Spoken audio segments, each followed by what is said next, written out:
I had always been careful about my privacy. My house, tucked away in a quiet neighborhood, was my sanctuary, a place to escape, reflect, and enjoy the small joys of life. But when Karen and her HOA arrived, all of that was put to the ultimate test. It started with petty annoyances, letters demanding I join the HOA, fines for noncompliance, and visits from overzealous board members trying to enforce rules that had no legal bearing on my property. I ignored them politely, confident that my rights as a homeowner would protect me. But Karen, apparently, did not take rejection well. One morning, I returned from a short trip to find my worst nightmare realized.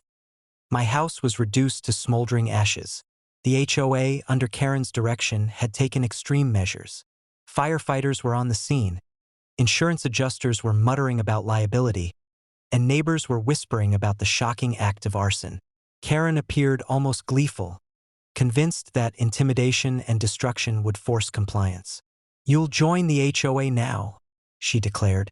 "No one resists the rules of our community."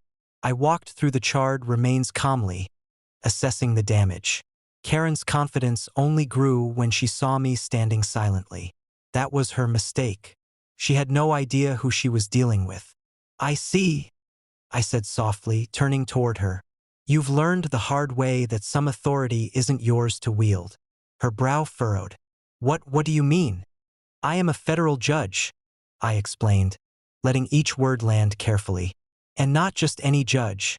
I am feared in the court system. Your actions tonight constitute serious federal offenses: arson, destruction of property, and conspiracy against a property owner. You and the HOA will face consequences that extend far beyond local regulations." Her smile faltered. Panic flickered across her face as she realized the magnitude of her miscalculation. The arrogance that had driven her to burn my house collided spectacularly with the reality of federal authority. She had assumed that her small HOA could intimidate anyone, but she had underestimated the law and, more importantly, the person she was confronting. Within hours, investigators were on the scene, reviewing evidence, taking statements, and securing the area. Karen tried to maintain composure, but every glance toward the authorities betrayed her fear.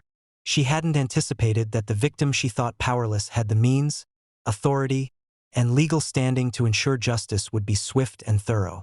The aftermath was as dramatic as the fire itself. Karen and several HOA board members were subpoenaed, their emails and communications scrutinized.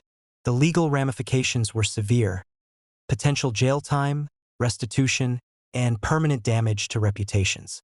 Meanwhile, my property would be rebuilt, insured, and restored, but the psychological victory was undeniable. From that day forward, Karen never attempted to impose rules on me again. Her attempts at intimidation vanished entirely. I retained not just my home, but a profound sense of vindication. She had learned, in the most extreme way, that audacity without awareness is dangerous. The lesson was clear. Authority is meaningless if wielded recklessly, and attempts to intimidate or harm those with real power can have catastrophic consequences. Karen's HOA had overstepped every boundary, and I had simply let the law do its work.